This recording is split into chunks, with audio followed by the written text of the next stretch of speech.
Bueno, y arrancamos con noticias provinciales y hasta que aparezca la vacuna, la única vacuna que tenemos es nuestra conducta, así lo dijo el gobernador Omar Perotti, así lo afirmó junto a la ministra de Salud, Martorano, comunicando de que este lunes cambian la metodología de confirmación de casos y será por nexo epidemiológico y de testeos descentralizados. Así que tenemos que aprender a convivir con el virus, así lo señaló el gobernador de la provincia junto a la ministra. Dieron a conocer en el día de ayer, domingo por la noche, el habitual reporte epidemiológico, algunas modalidades nuevas de confirmación de casos de COVID que comenzarán a implementarse desde este lunes. Los cambios estarán relacionados a la nueva forma en que se convertirán casos por nexo epidemiológico, el autoaislamiento que deben realizar todas aquellas personas que sean sospechosas de COVID a partir del momento en que tienen 2 síntomas compatibles con la enfermedad y la descentralización de los testeos. Pero tenemos la nota, la compartimos. Esta etapa que hemos anunciado el día viernes, donde tenemos cambios en los 5 departamentos del sur de la provincia, vamos a aprovechar estos días para fortalecer nuestra capacidad territorial en vínculo con los municipios, con objetivos marcados en la descentralización de los testeos, es decir, ganar mayor capacidad de testeos, mayor capacidad de seguimientos para tener rapidez para quitar de circulación a aquellas personas positivas. Empezaremos con los municipios ubicados en las zonas de circulación comunitaria, estos definidos en los anuncios del día viernes. Allí funcionarán en cada una de esas localidades los centros de testeos, se tomarán las muestras con esa intervención y se enviarán a los laboratorios de referencia. Se han equipado en estos días y la prueba concreta la vamos a empezar a tener en estos 14 días próximos, nuevos centros para poder ganar en celeridad en las respuestas. ¿Cuáles son los centros laboratorios de referencia? Estos centros habilitados hoy. El Hospital de Niños Zona Norte, el Hospital Centenario, el Hospital Provincial, el CEMAR en Rosario, el Hospital Eva Perón en Baigorria, el Laboratorio Central en Santa Fe, en Venado Tuerto 2 laboratorios privados, en Rafaela un laboratorio privado y otros laboratorios privados que están desarrollando también autorizados los testeos con privados, con empresas, fundamentalmente para tener mayor capacidad de respuesta. ¿Qué nos va a dar esto? Detectar lo antes posible un positivo con las definiciones que dio Sonia. Persona que es contacto estrecho también es positivo y ya tiene que guardar el mismo aislamiento. Y esto es lo que buscamos en esta etapa. Quitar gente que esté circulando, bajar la circulación, especialmente bajar la circulación de las personas contagiadas, de las personas con la mayor rapidez que podamos estar detectando en el territorio. ¿Qué vamos a sumar también? Vamos a ofrecer al sector privado la posibilidad que Nación nos ha trasladado de entregar respiradores en comodato. ¿Qué significa esto? Una clínica privada tiene personal capacitado, tiene médicos con capacidad para poder realizar la atención de las camas críticas y le faltan respiradores, vamos a generar un comodato para facilitarles esos respiradores. Eso nos ayuda a resolver una situación. En la provincia hoy tenemos más camas y más respiradores que personal capacitado para atender. Esta posibilidad de donde tenemos en centros privados gente capacitada que puede ampliar su capacidad, se tiene respiradores, vamos a fortalecer en estos 14 días los acuerdos con estos nuevos respiradores que en comodato podamos trasladar a los mismos. Bajado esta semana fuertemente con autoridades nacionales y en este sentido vamos a comenzar a partir de mañana con la confirmación de casos por nexo epidemiológico. ¿Qué es esto? se considera caso confirmado por criterio epidemiológico a todos los contactos estrechos de una persona con diagnóstico de COVID en un área que tenga circulación comunitaria y que esa persona cumpla con la definición de caso sospechoso. Vamos a aclararlo. Un caso confirmado es aquel que tiene el resultado positivo de COVID. ¿Qué es el contacto estrecho? Es aquella persona que convive con ese caso positivo o es aquella persona que haya tenido un contacto mínimamente de 15 minutos sin protección, es decir, sin esta barrera, que es el barbijo, y a menos de 2 metros de distancia. Repito, contacto estrecho es quien estuvo con un caso positivo por un lapso de 15 minutos sin protección y a menos de 2 metros. Entonces, todo contacto estrecho, sea conviviente o que cumpla con las normas que acabo de mencionar y que en las últimas 48 horas haya estado en contacto con ese positivo, se considerará caso positivo. Y de la mano de esto viene una segunda instancia que hemos trabajado también con Nación, que tiene que ver del autoaislamiento. Toda aquella persona que sea sospechosa a partir del momento en que tiene 1 o 2 síntomas compatibles con COVID, debe aislarse, debe autoaislarse y debe inmediatamente consultar con su médico de cabecera, con su centro de salud o con el 0800. Pero aislarse para evitar la cadena de contagios e inmediatamente comunicarse con sus contactos estrechos, que son lo que explicamos recién, de las últimas 48 horas previas. Ellos también deben aislarse. ¿Por qué esta medida? Esta medida tiene que ver con evitar los contagios. Estamos, como mostramos recién en la curva, en un momento de gran aceleración y de gran contagiosidad. De manera que si tengo síntomas, inmediatamente me aíslo hasta esperar la prueba diagnóstica. Pero también aíslo a mis contactos estrechos de las últimas 48 horas.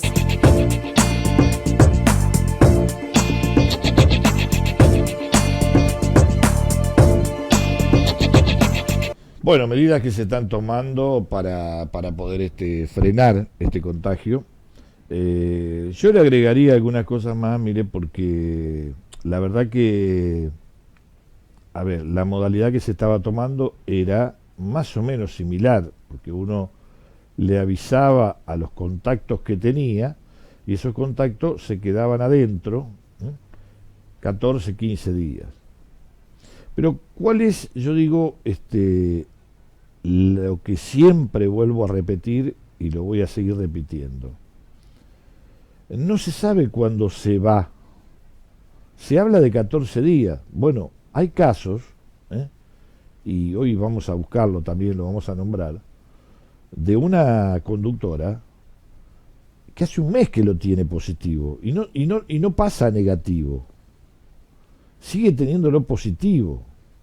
Es decir, a esto habría que agregarse que una vez que pasen los 14 días supuestamente de esta nueva modalidad, que me parece bárbaro, que se tenga en cuenta a las personas que tuvieron un contacto directo con ese positivo, se le haga un testeo después para que dé negativo.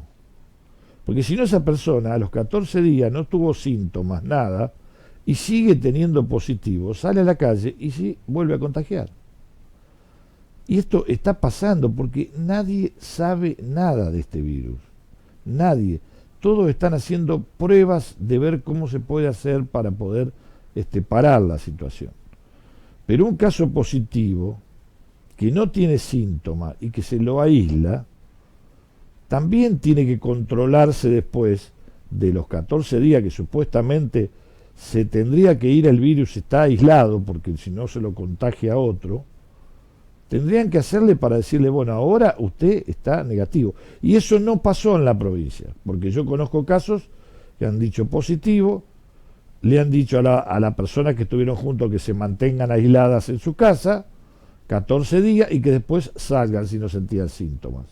Y eso ocurrió en un caso que yo conozco. Es decir, que no hay un testeo después para decir, ahora da negativo, puede salir a la calle.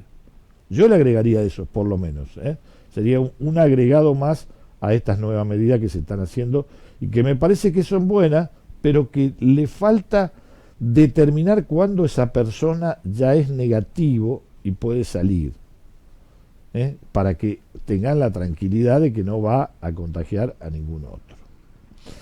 Vamos con otra noticia. Coronavirus, te recomiendan intensificar cuidados para evitar la proliferación de los contagios. Así habló Carolina Q2, directora de epidemiológica de la provincia, advirtiendo sobre el crecimiento de casos y cómo contener el crecimiento de la curva.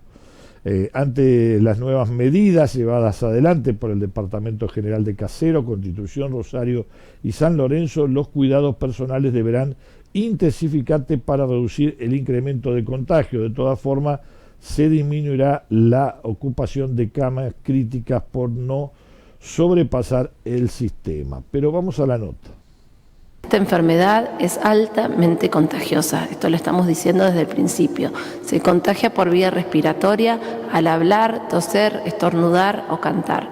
Por eso es tan importante que nosotros tengamos el menor número de contactos.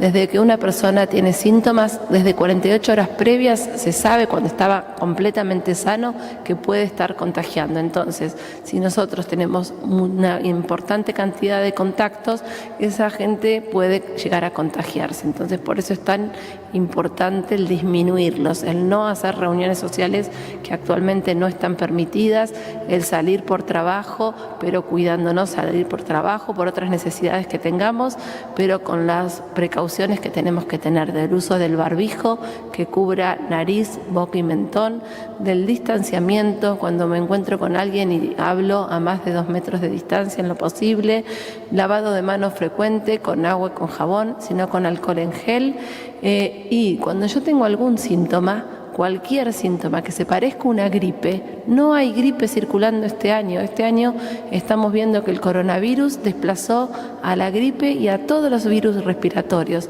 Entonces, si yo presento síntomas, lo primero que hago es aislarme, pensar que esto va a ser coronavirus. Yo sé que la gente no quiere tener coronavirus, piensa que esto es un resfrío común, tomé frío, cambió el clima, tengo una alergia, es la tos que tengo siempre cuando me da alergia, pero no, tengo que pensar en que tengo coronavirus, pensar en que si sigo trabajando, si me sigo moviendo, voy a contagiar a personas. Entonces, más bien me aíslo, veo de buscar una asistencia médica, insistiendo al 0800, que yo sé que hay gente que le cuesta entrar, pero si no, yendo a mi médico, llamando a mi médico, y mientras que me aíslo, evito nuevos contagios. Y si estuve con gente en los días previos y yo tengo síntomas muy floridos, les aviso, miren, estoy con síntomas, no sé si se trata de coronavirus o no, pero tengo estos síntomas como si fuesen una gripe. En este momento nos están diciendo que gripe no hay. Entonces, así esas personas que estuvieron en contacto conmigo también se cuidan y prestan atención a los síntomas. Es el único modo que tenemos de evitar tener más casos de esta enfermedad, de evitar retroceder de fase, es cuidándonos, pensando que esto viene para largo, como ustedes ya saben, no es para transmitir angustia, pero sí para transmitir cuidado. Ojalá pronto tengamos una vacuna, ojalá aparezcan tratamientos, pero por ahora el único modo que tenemos de prevenir esta enfermedad es evitar el contagio. Bueno, esperando que podamos seguir así, que nos cuidemos entre todos, porque cuando yo me cuido, cuido al otro. Por ahí yo no me cuidé y pude haber contagiado a alguien de riesgo, como les digo siempre.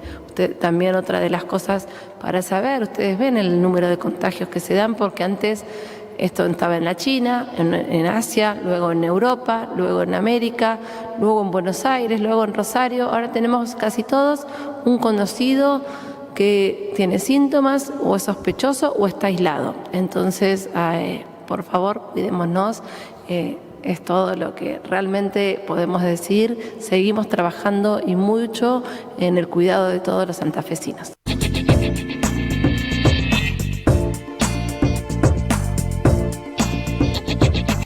Bueno, pasamos a otro tema. La provincia presentó el libro Álbum, una porción de cielo. Estamos compartiendo algo con los las infancias y de esta manera llegando a sus cotidianidades, así lo expresó la ministra Cantero en la presentación de este libro. Participó de la presentación del libro Una porción de cielo, trataba de la primera producción literaria destinada a los niños y a las niñas de la educación inicial, primaria, grado de escuelas oficiales y privadas de la provincia, con el objetivo de mantener y fortalecer el vínculo educativo y pedagógico en estos tiempos de pandemia. En el evento que se realizó en el espacio del Molino, Fábrica Cultural de la ciudad de Santa Fe, Cantero enfatizó la decisión de decir una porción de cielo. Nosotros sabemos que la educación es un hecho político y es un hecho político de estas decisiones que uno toma en el enseñar y en el de aprender. Bueno, tenemos la nota, la compartimos. Bueno, el objetivo, como decía en la presentación, es llegar a cada niña, a cada niño santafesino y fundamentalmente a los más pequeños que no han tenido este año la oportunidad de vivir intensamente en los espacios que el nivel inicial tenía pensado para ellos, su experiencia de transitarlo, con un objeto cultural que es tan importante como el que acerca la posibilidad de imaginar, de crear, de incursionar en la literatura y de aproximarse a las primeras letras. Por eso este es el objetivo de iniciarnos en la semana del Plan de la Lectura con un material especialmente pensado en el marco de la ética del cuidado y la pedagogía de la ternura, sobre la que de alguna manera pivotean nuestras planificaciones y nuestras políticas educativas a cada niño de nivel inicial y de primer grado. Sí, Una porción de cielo parte de un relato anterior que está en el cuaderno de inicial y de primaria que hicimos en el primer cuatrimestre. Se armó un equipo creativo en el Ministerio, amantes de la literatura y amantes de la escuela, del trabajo educativo. Y ese equipo de 5 o 6 personas, colectivo, empezó a hacer la adaptación del relato. Invitamos a Julieta Morbidoni, que había trabajado ya en las ilustraciones del primer cuaderno, le encantó el relato y empezó a bocetar. Primero desde el lugar donde viajaba, después tuvo que hacer la cuarentena en otro lugar, hace varios meses ya, 2 meses, y empezó a bocetarlo y nos mandaba las copias y las íbamos mirando. Y luego cuando llegó a Santa Fe, lo terminó de armar aquí, hicimos varias reuniones de interpretación, de lectura, de corrección, de ajustes, de cuidar de que la estructura central del guión se mantenga. Y bueno, y salió este trabajo que son 180.000 ejemplares que van para todos los niños y niñas de 3, 4, 5 años de la educación inicial y primer grado de primaria. Fue una experiencia muy hermosa, muy enriquecedora. Llena de complejidades también por este momento en que estamos viviendo y que incluso, bueno, llevó a definir también cómo iba a ser la técnica final del libro. Por ejemplo, no tener recursos como no hay librerías abiertas y no tener papeles ni acrílico, bueno, llevó a mucho trabajo digital, a recuperar hojas que ya tenía. Fue muy, digamos, interesante y muy acompañado el proceso de construcción del libro, porque yo estuve, digamos, desde el inicio, en que incluso los mismos textos eran bocetos y fuimos trabajando cuáles eran los sentidos más significativos del libro.